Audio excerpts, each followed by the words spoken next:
आरंभ करते हुए आप सबका हार्दिक स्वागत है।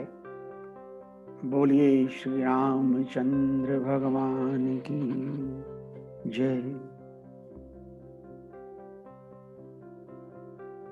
जैसा कि हमने पिछली बार चर्चा की कि सुंदरकांड भक्ति का कांड है।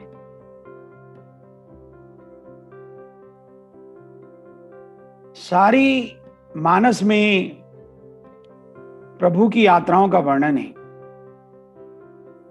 लेकिन सुंदरकांड एक ऐसा कांड है जहां हनुमान जी की यात्रा का वर्णन है। ये हनुमान जी के पौरुष का कांड है।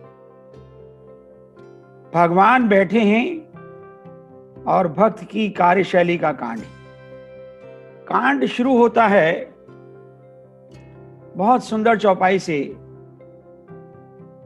जामवंत के वचन सुहाए। जामवंत जी के वचन हनुमान जी को बहुत सुहावने लगे। सुनु हनुमंत हृदय अति भाए। और जामवंत जी के वचन सुनकर हनुमान जी गदगद हो गए। कहा चुप साध रहे बलवाना, पवन तने बल पवन समाना, बुद्धि विवेक विज्ञान निधाना, कौन सु काज कठिन जग माही, जो नहीं तात तुम पाई। राम काज लगी तब अवतारा, सुनत ही भयं पर्वताकारा। जब जामवंत जी ने कहा कि तुम्हें सीता जी की खोज करनी है, तुम नहीं करोगे तो कौन करेगा, ये सुनते ही हनुमान जी गदगद हो गए। और हनुमान जी मचलने लगे। हनुमान जी के मन को ये वचन बहुत प्रिय लगे और ये कहकर हनुमान जी यात्रा के लिए तैयार हो गए। हनुमान जी की यात्रा में कई बाधाएं आती हैं। देवलोक की बाधाएं, राजसिक बाधाएं और पाताल लोक की तामसिक बाधाएं उपस्थित हुई। लेकिन फिर भी हनुमान जी ने इनका सभी का अपने बल से, शील से और विवेक से सामना किया और इन बाधाओं को पार कर अपनी यात्रा की पूर्णता को प्राप्त हुए। और हनुमान जी जामवंत जी के वचन सुनकर इतने प्रसन्न हुए कि चलने से पहले यह कही नाई सबहु कहु माथा, चले हर्षि है धरि रघुनाथा। जब लगी आवहु सीत ही देखी, हो यही काज मोहि हर्ष विशेषी। हनुमान जी इतने बड़े हैं, सब वानरों में सबसे ज्यादा बुद्धिमान हैं और सबसे ज्यादा बलवान हैं। फिर भी हनुमान जी सबको माथा टेक टेक कर प्रणाम करने लगे और कहने लगे कि जब तक मैं सीता जी की खोज करके आऊं, आप यहीं रहना और ये काम अवश्य होगा, क्योंकि मेरे मन में बहुत विशेष हर्ष हो रहा है। जब कोई काम करते से पहले किसी भी मनुष्य के मन में विशेष हर्ष हो तो यह समझना चाहिए कि यह काम अवश्य पूर्ण होगा। अहंकारी व्यक्ति कभी बड़े काम नहीं कर सकता। अहंकार आपको बड़े काम करने के लिए प्रेरित तो करता है, लेकिन वो बीच में से ही वापस लौटना पड़ता है, क्योंकि अहंकार के सामने बहुत सारी चुनौतियां खड़ी हो जाती हैं। हनुमान जी के लिए भगवान राम स्वयं अपने श्रीमुख से बोले हैं, सन्मुख होई न सकत मन मोरा, सुन कपि तो ही उरण में नाही। हे वानराज सुग्रीव के मंत्री हनुमान जी, मैं तुम्हारे से कभी उड़न नहीं हो सकता। और इस प्रकार सबके आशीर्वाद लेकर हनुमान जी समुद्र के अंदर चले। और मैंने जैसे कहा अभी, जब लगी आवहूं सीत ही देखी, तब लगी पर क्यों मोही तुम भाई, सही दुख कंद मूल फल खाई। हनुमान जी अपने बाकी बानरों को कहते हैं कि आप जब तक मैं माता सीता का पता लगा करके ना आ जाऊं, आप यहीं बैठकर विश्राम करना। मुझे मालूम है यहां खारा खारा जल है, यहां कोई गहरा वन भी नहीं है, कच्चे कच्चे फल हैं, लेकिन कंद मूल फल खाकर कष्ट सहकर भी आप मेरा प्रतीक्षा करना। राम जासु जस आप बखाना, महावीर बिन मऊ हनुमाना। शंकर जी भी बोले हैं, गिरिजा जासु प्रीति से बकाई, बार बार निज प्रभु मुख गाई। क्योंकि हनुमान जी अपने यश का बखान स्वयं नहीं करते हैं, उन्होंने यश को त्याग दिया है, इसलिए उनके यश की गाथा प्रभु राम स्वयं गाते हैं। प्रभु कहते हैं कि तू अपना यश अगर छोड़ेगा तो तेरे यश का बखान मैं करूंगा। और हनुमान जी जो है, एक सिंधु के किनारे एक छोटा सा पर्वत था, उस पर कूद कर चढ़ गए। सिंधु तीर एक भूधर सुंदर, कौतिक कूद चढ़ूं ताऊ पर, बार बार रघुवीर संभारी। देखिए, हनुमान जी स्वयं इतने बलवान हैं, लेकिन फिर भी वो बार बार प्रभु का नाम याद कर रहे हैं, प्रभु से प्रार्थना कर रहे हैं, हे प्रभु, हे भगवान, हे राम जी, आप मेरी सुधि बार बार लेते रहना, मेरा ध्यान रखना। ये यात्रा बड़ी लंबी है और मुझे इस यात्रा का कोई अनुभव भी नहीं है। हे प्रभु, आपका आसरा लेकर ही मैं इस यात्रा में जा रहा हूं, आप मेरा ध्यान रखना। करहीं सदा तिनके रखवारी, जिमि बालक राखहीं महतारी। तुलसीदास जी कहते हैं कि भगवान अपने भक्त की रक्षा कैसे करते हैं, जैसे मां बालक की रक्षा करती है। मां काम भले ही करती रहती है, लेकिन मां का मन हमेशा सोए हुए बालक की ओर रहता है। मेरा बालक कहीं भूखा तो नहीं, बालक को कोई कष्ट तो नहीं है। बालक जरा सा रोता है, मां सारे काम छोड़कर बालक को उठा लेती है। जेहि गिरी चरण देऊ हनुमंता, चलयु सोगा पाताल तुरंता। एक शिखर पर चढ़ने के बाद हनुमान जी छोटे छोटे पहाड़ों को अपने पैर से पाताल में भेज देते हैं। शायद हनुमान जी कहना चाहते हैं कि जब आप भक्ति के मार्ग पर चलेंगे, राम काज में जाएंगे, तो वासना के शिखर, अहंकार के शिखर आपके रास्ते में आएंगे।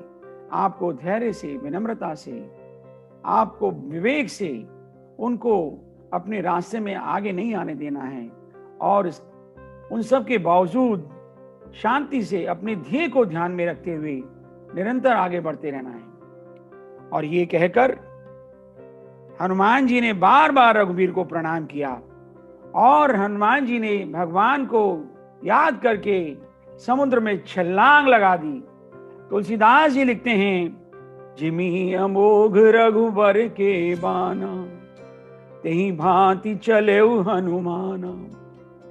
और राम नाम तो आप सब जानते ही हैं, कलियुग केवल नाम आधारा, सुमिर सुमिरी नर उतरहि पारा। देखिए, यहां पर एक शब्द प्रयोग किया गया, अमोघ शब्द। और अमोघ का मतलब है जो कभी अपने लक्ष्य को भेदे बिना वापस ना आए, जिसका निशाना अचूक हो। और आपने कई बार देखा होगा कि भिन्न भिन्न औषधियों पर लिखा होता है रामबाण औषधि। आपने कहीं ये लिखा हुआ नहीं देखा होगा कि ये भगवान शंकर की त्रिशूल औषधि, या ये माँ दुर्गा की खड़ग औषधि है, या ये भगवान विष्णु की चक्र सुदर्शन औषधि है। औषधि केवल दो ही प्रकार की, या तो संजीवनी औषधि या फिर रामबाण औषधि। जैसे ही हनुमान जी की यात्रा प्रारंभ हुई, देवलोक की पहली बाधा देवताओं के द्वारा भेजी गई बाधा।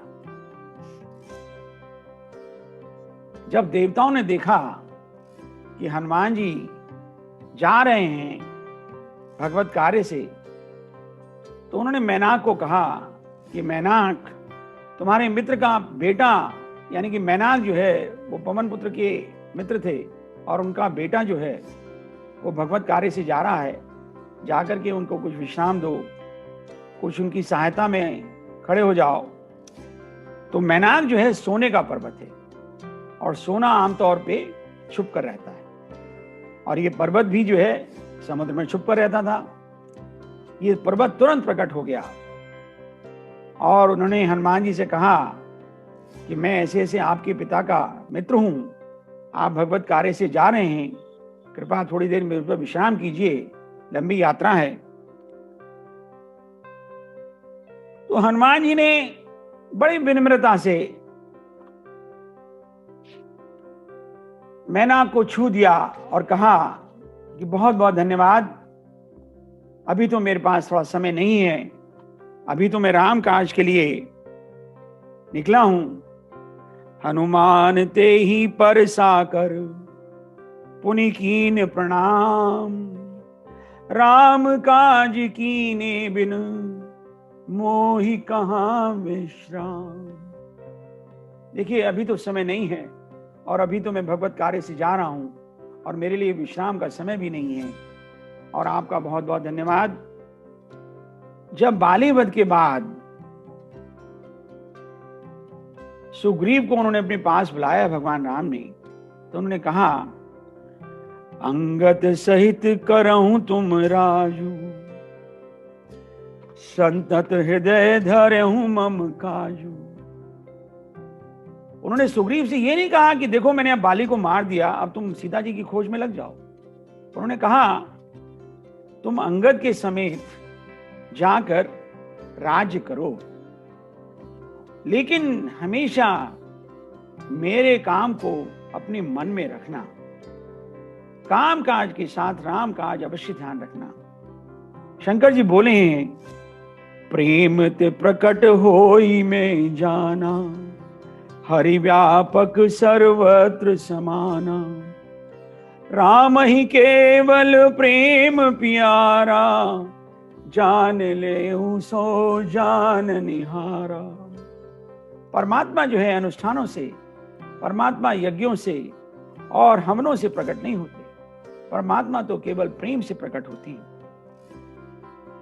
अगर आप प्रेम से परमात्मा का नाम लेते हैं तो प्रभु आपके सामने जरूर आएंगे, और आप प्रेम के साथ प्रभु को प्रकट करने की क्षमता रखते हैं।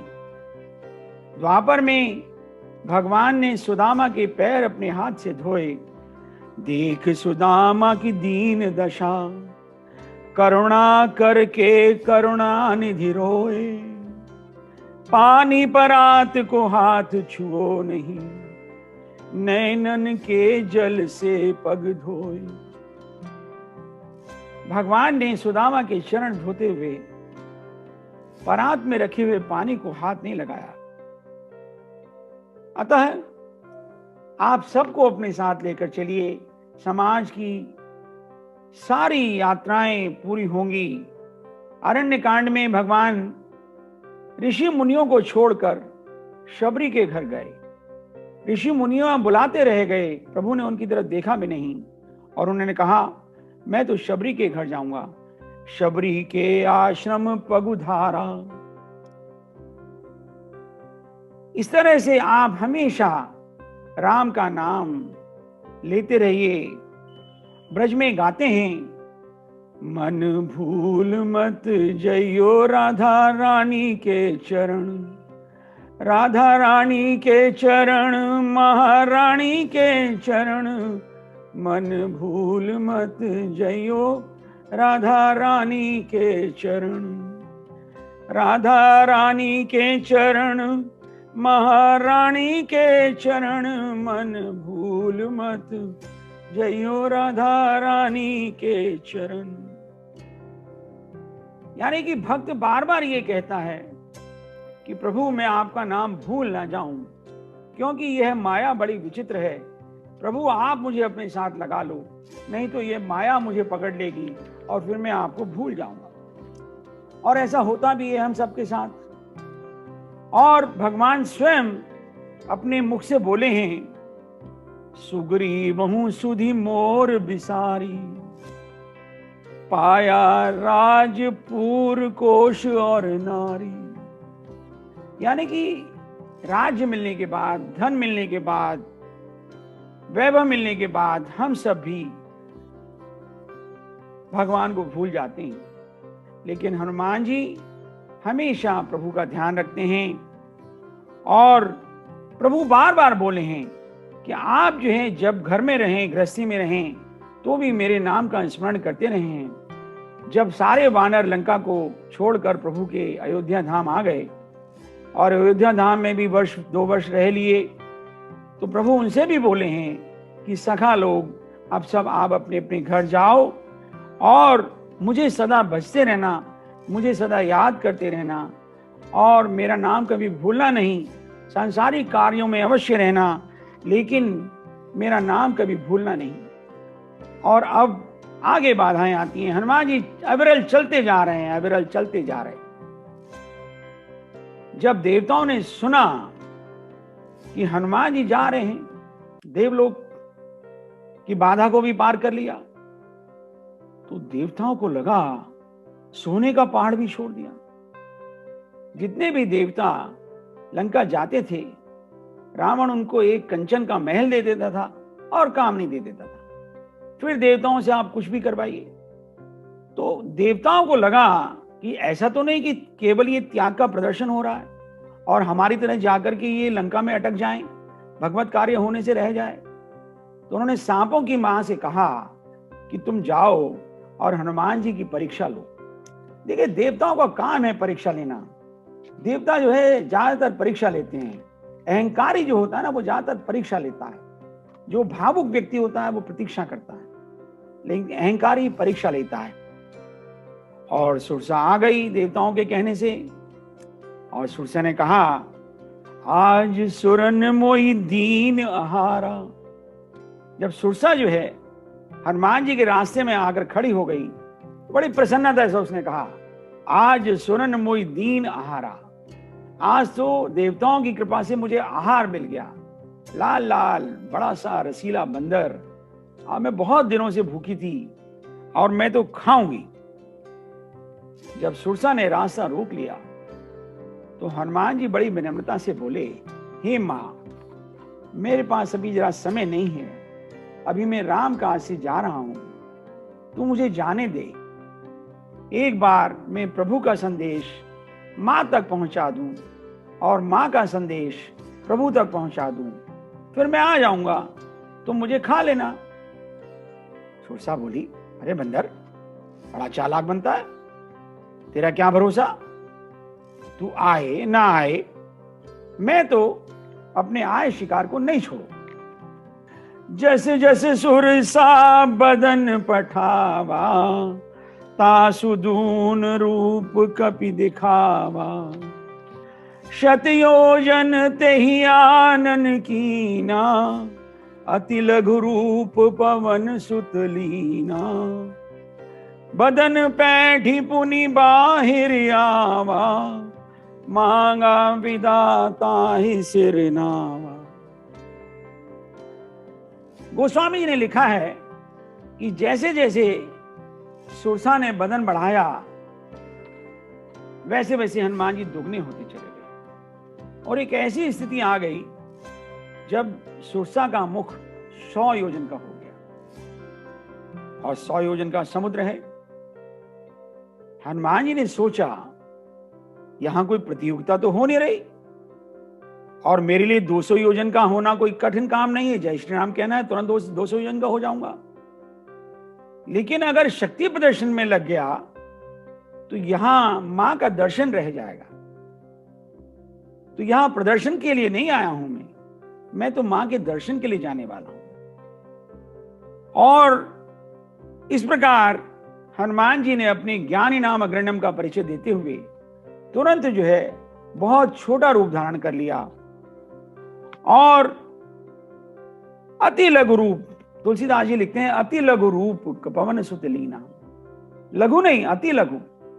और हनुमान जी जो है बहुत छोटा रूप बना करके सुरसा के 100 योजन के मुख में जाकर छुप गए। सुरसा जो आंखें फाड़ फाड़ के यहां देख रही थी, वो देखने लगी अरे वो बंदर कहां गया, अभी तो यही था, अभी तो 100 योजन का हो रहा था, इतना बड़ा हो रहा था, अब कहां गया। और हनुमान जी मां सुरसा के बदन में मुख में घूमकर बिल्कुल शून्य होने के बाद ना वाणी से, ना क्रम से, ना वचन से, ना शरीर से किसी प्रकार से जब नजर नहीं आ रहे, उसके बाद जो है अपने आप को पूर्ण मुक्त करके और बिना अहंकार के हनुमान जी जो है मां सुरसा के सामने आकर खड़े हो गए। देखो, मैंने आपका आधा श्रम बचा दिया, मैं आपके मुख में घूम आया, मैंने आपके प्रण की भी रक्षा की, आपके श्रम की भी रक्षा की और अपने प्राणों की भी रक्षा की। अब मां आपका प्राण पूरा हुआ, कृपा मुझे अब जाने दो। जैसे ही विनम्रता हनुमान जी ने की, बल का प्रदर्शन पहले ही कर चुके थे, और जैसे ही ये विनम्रता आई और जो बाधक बनकर आया था वो साधक बन गया, जो विरोध करने आया था वो अनुरोध करने लगा, जो सुरसा रुकावट पैदा करने आई थी वो विनय करने लगी। राम काज करे हूं तुम बल बुद्धि निधान, आशीष दे गई सो हर्ष चले हनुमान। यानी कि मैं जैसे अभी कह रहा था कि मां ने आशीर्वाद देना शुरू कर दिया कि तुम बल और बुद्धि दोनों में निपुण हो, तुम जाओ और मां सीता की खोज करो, भगवान राम का काम पूरा करो। किसी भी प्रकार से हनुमान जी की बाधा, हनुमान जी के यात्रा में व्यवधान नहीं पैदा कर पाई। हनुमान जी ने दोनों जगह विवेक का और शालीनता का परिचय दिया और इस प्रकार से अपनी जो है यात्रा को पूर्ण किया। और जैसे जैसे हनुमान जी आगे चल रहे हैं, एक तीसरी बाधा, तामसिक बाधा, सिंह का नाम की एक राक्षसी जो समुद्र में छुप कर रहती है, और नभचर में जो जीव चल रहे होते हैं, उड़ रहे होते हैं, उनकी परिछाई को पकड़कर उस पर तंत्र प्रयोग करके उनकी गति को अवरुद्ध करके उनको नीचे गिराकर खाती। सिंहका की तुलना महापुरुषों ने ईर्ष्या से की है। गहरे गंभीर समुद्र जैसे गहरे और गंभीर लोगों में भी ईर्ष्या पाई जाती है। ईर्ष्या छुपकर रहती है और ईर्ष्या का गुण यह है कि ईर्ष्या अपने से नीचे रहने वाले लोगों को नहीं खाती, लेकिन अपने से ऊपर उड़ने वाले लोगों को गिराकर खाती है। इसकी इतनी क्षमता तो नहीं है कि किसी को सीधे मार सके, लेकिन उनकी कोई कमजोरी को पकड़ के, उनके चरित्र को हनन करके, उनके चरित्र की हत्या करके उनको नीचे गिराकर उनकी गति को अवरुद्ध करती है।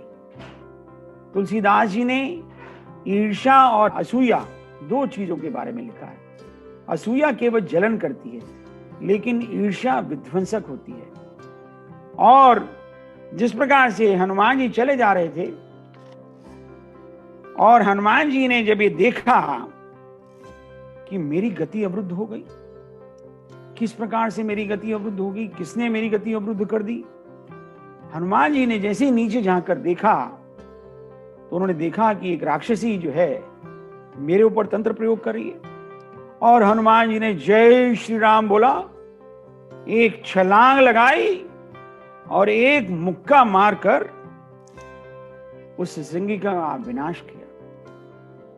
तुलसीदास जी लिखते हैं, ताहि मारी मारुत सुत बीरा, बारिध पार गयो मति धीरा। उसको मार करके हनुमान जी जो है समुद्र को पार करके अपने गंतव्य पर पहुंच गए और मति धीरा शब्द का प्रयोग किया। मति धीरा क्योंकि उन्होंने अपनी मति को, अपने धैर्य को, अपने विवेक को कभी नहीं छोड़ा। इतने बलशाली होते हुए भी उन्होंने कभी भी अपनी शील का हनन नहीं होने दिया। बोलिए श्री हनुमान जी महाराज की जय। आज का जो ये भाग था वह हनुमान जी की यात्रा के बारे में यहीं तक। इसके बाद हनुमान जी की आगे की लंका के में प्रवेश करेंगे अगले संस्करण में। आप सभी महानुभावों का बहुत बहुत धन्यवाद। जैसा कि मैंने पहले बार भी कहा था, ये मेरी परम इच्छा थी कि मैं ये कथा अपने मित्रों को सुना सकूं।